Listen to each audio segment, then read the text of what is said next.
అందుకనే ఇంతకాలం వెయిట్ చేసి నేను ఇవాళ నేను వెళ్ళి కంప్లైంట్ ఇవ్వటం జరిగింది. ఓకే, ఇప్పటికైనా న్యాయం క్రీడా రంగానికి క్రీడాకారులకి న్యాయం జరుగుద్దనే ఉద్దేశంతో నేను వెళ్ళి ఫిర్యాదు చేయడం జరిగింది. ఓకే, ఈ కంప్లైంట్ రిజిస్టర్ అయిందా అండి? దీనిపైన యాక్షన్ ఉంటుందని అనుకుంటున్నారా? డెఫినెట్ గా ఉంటుందండి, లేదంటే నేను న్యాయస్థానాన్ని ఆశ్రయిస్తాను. ఓకే, వదిలేదైతే లేదంటారు. ఏం జరుగుతుంది అనుకుంటున్నారు మీరు ఇందులో? నిజంగా ఈ క్రీడా రంగానికి న్యాయం జరుగుద్దని ఆశిస్తున్నాను. ఓకే, అంటే కదా అవకతవకల విషయంలో ఏం జరిగే అవకాశం ఉంటుంది? ఒకవేళ మీరు అన్నట్టు అవకతవకలు జరిగితే డెఫినెట్ గా సిఐడి విచారిస్తుంది. ఆ ఫైల్స్ అన్ని కూడా ముందు సీజ్ చేయమని చెప్తున్నాం. సీజ్ చేసిన తర్వాత నేను వ్యక్తిగతంగా ఆ అధికారుల దగ్గరికి వెళ్ళి అన్ని వివరాలు చెప్పడం జరుగుతుంది. అంటే మీరు ఏదైనా వ్యక్తిగత కక్షలతో రోజాపై ఉన్న కోపంతోనో లేకపోతే బైరెడ్డి సిద్ధార్థ పై ఉన్నటువంటి ఏదైనా కోపంతో ఆరోపణలు చేస్తున్నారా? నిజంగా అవినీతి జరిగిందా అని అనేది? ఒక్క నిమిషం సార్, అసలు రోజా గారు ఎవరో నాకు వ్యక్తిగతంగా తెలియదు. ఆవిడ క్రీడా మంత్రి మాకు. అలాగే బైరెడ్డి సిద్ధార్థ రెడ్డి గారు మాజీ చైర్మన్, అంతవరకేనండి, స్టాఫ్ చైర్మన్. అంతేగాని వాళ్ళతో నాకు బహుశా వాళ్ళకి నేను తెలియకపోయి కూడా ఉండొచ్చు. అంతేగాని ఇందులో వ్యక్తిగతంగా కేవలం మేమంతా క్రీడా కుటుంబంలోంచి వచ్చిన వాళ్ళం కాబట్టి క్రీడలకు న్యాయం జరగాలి, క్రీడాకారులకు న్యాయం జరగాలని ఉద్దేశంతోనే. మీరు పర్టికులర్ గా చెప్తున్నారు 100 కోట్ల రూపాయల అవినీతి జరిగిందని చెప్తున్నారు. ఆ నెంబర్ మీరు ఎలా చెప్తున్నారు? అంటే మీరు ఆ డేటా అంతా తీసుకుని లెక్కేసి చెప్తున్నారా లేకపోతే ఓన్లీ 100 కోట్లు ఆడుదాం ఆంధ్ర పేరు మీదే జరిగింది. అసలు ఈ 5 సంవత్సరాల్లో జరిగింది కంప్లైంట్ కాపీ కూడా మీకు నేను పంపిస్తాను. ఇంజనీరింగ్ సెక్షన్ లో ఈ రాష్ట్రంలో గ్రౌండ్స్ డెవలప్మెంట్ చేయటంలో, అలాగే ఇండోర్ స్టేడియంస్ కట్టారండి ఒక్కొక్క నియోజకవర్గాల్లో. శాసనసభ్యుల ప్రోత్సాహంతో ఇండోర్ స్టేడియంలు కట్టారు. దాన్ని మళ్ళీ లీజులకి ఇచ్చారు. కానీ ఇవాళ అందులో ఆడుతున్న క్రీడాకారులు ఎంతమందో చూడండి. ఇవాళ వాళ్ళు కట్టినటువంటి ఇండోర్ స్టేడియంస్ ఎంత దారుణంగా ఉన్నాయో ఒక్కసారి పరిశీలించండి. వీటిలన్నిటి మీద ఎంక్వైరీ జరగాలి, ఒక్కటే కాదు. ఓకే, ఇది ఆడుదాం ఆంధ్ర సీఎం కప్పే కాదు సార్, ఈ ఇంజనీరింగ్ సెక్షన్ లో ఉన్న జరిగిన అవకతవకలు, అలాగే అవుట్ సోర్సింగ్ సిబ్బందిని అంటే ఆడుదాం ఆంధ్ర వల్ల కొంతమందికి ఉపయోగం జరిగింది. చెన్నై సూపర్ కింగ్స్ టీం ఈ ఆడుదాం ఆంధ్ర ద్వారా వెలుగులోకి వచ్చిన ఒక దత్తత కూడా తీసుకున్నారని చెప్తున్నారు. ఎవరు తీసుకున్నారు సార్? ఒక ట్వీట్ కూడా చేశారు. ఆ ట్వీట్ కూడా బ్రీఫ్ గా కాదు సార్, ఎవరు తీసుకున్నారు? పేపర్కి ఇచ్చారేమో కానీ ఎక్కడైనా చూపించండి. అసలు అందులో ఆడిన క్రీడాకారులు ఎవరండి? ఆడుదాం ఆంధ్రాలో ఆడిన క్రీడాకారులు ఎవరు? అది ఒక చెన్నై సూపర్ కింగ్స్ ఎవరు ఆడారు? అంటే మీ ఉద్దేశం ప్రకారం ఎవరు ఆడారు అందులో ఆడిన క్రీడాకారులు? రాజకీయ నాయకుల అనుచరులు ఆడారండి. సో నిజమైన క్రీడాకారులకు, ఔత్సాహక క్రీడాకారులకు ఎటువంటి మేలు జరగలేదని మీరు అంటున్నారు? 100% అండి, 100% న్యాయం జరగలేదు. ఓకే, ఒకటి నేను ఒక బైట్ కూడా మీకు వినిపిస్తాను. జగన్ మాట్లాడిన బైట్ నేను మీకు వినిపిస్తున్నాను, ఒకసారి వినండి. ఆడుదాం ఆంధ్ర ద్వారా ఎవరికి ఉపయోగం జరిగిందనేది.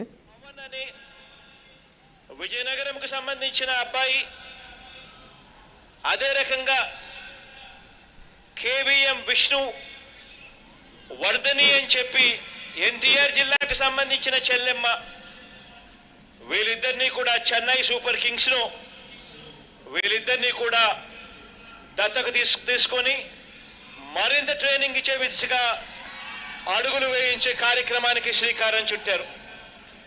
అదేవిధంగా శివ అని అనపర్తికి సంబంధించి, ఈస్ట్ గోదావరికి సంబంధించిన పిల్లాడిని,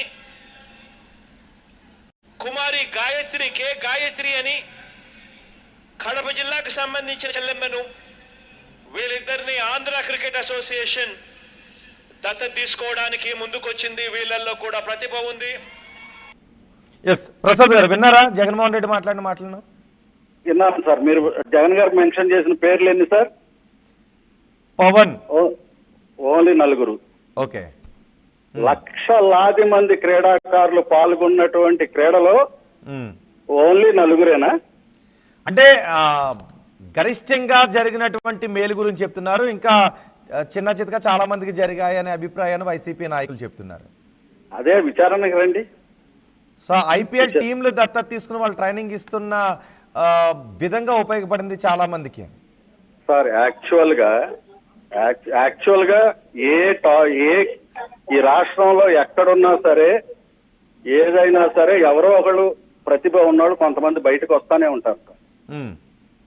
ఇది ఒక్క జగన్ గారు కాదు, ఎవరని కాదు, ప్రతి క్రీడా సంఘం అసోసియేషన్స్ లోంచి ఇలాంటి ప్లేయర్స్ అనేక మంది వస్తుంటారు. కొంతమంది ఏంటంటే కంపెనీస్ స్పాన్సర్ చేస్తాయి, కొంతమంది అకాడమీస్ తీసుకుంటారు, కొంతమంది పారిశ్రామికవేత్తలు వాళ్ళని ఎంకరేజ్ చేస్తుంటారు. అలా ఆ క్రమంలో ఒక నలుగురిని కానీ ఇది తీసుకున్నదంతా ఎన్ని క్రీడలు సార్? 5 క్రీడలు. 5 క్రీడల్లో ఎంతమందిని తీసుకున్నారు సార్? ఓకే, 5 క్రీడల్లో ప్రతిభ ఉంది ఈ 5గురేనా?